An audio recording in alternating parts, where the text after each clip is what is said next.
This situational activity is focused on creating pressure cover work, but also having target players and things to think about. So this activity can be run as a 3 versus 3, a 4 versus 4, or a 5 versus 5 activity, depending on the numbers we have in the evening. And I can talk about some modifications here in a minute. But right now I have it set up as a 4v4 activity. So this is a game-like activity. There's going to be two teams. One team will be in pennies, one will just be wearing their normal shirts. There'll be 4 players versus 4 players. The way this game differs is that when a team wins the ball in their defensive half in the field. So in this case, red is defending this side, blue is defending this side. Players who are on the outside may enter the field of play.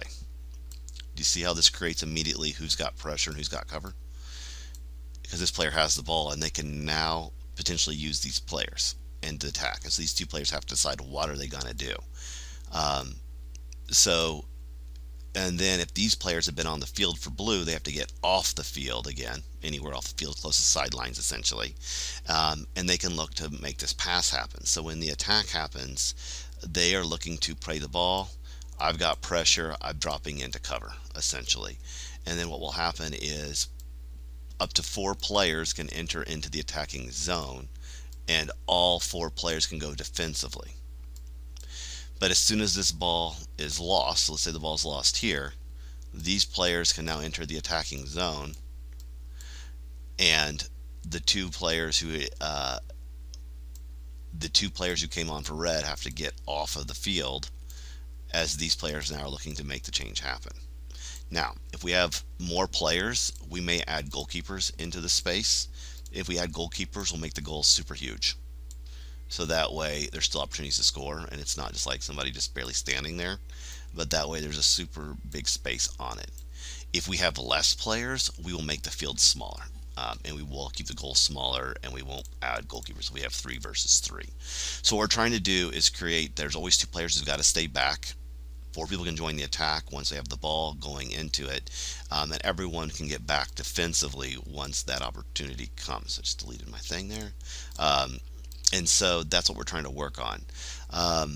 Every few minutes, stop and rotate who's where. So if 5 and 6 have been outside here, take players 1 and 2, make them be the outside wings now, and the 2 players staying back. Maybe there's 4 and 5. Now they're the players who are going to go forward, and these 2 players work on the pressure cover side of this game, in the transition game.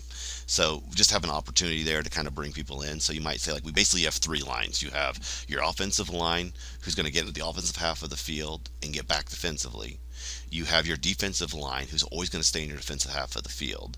And then you have your outside wings, these 2, they're always going to come on when the offensive half comes in.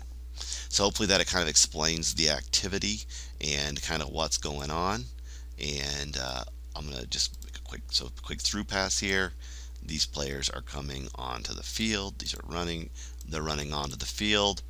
These players are looking to get pressure and then drop into a cover position, or if they need to, get over here and pick up the ball.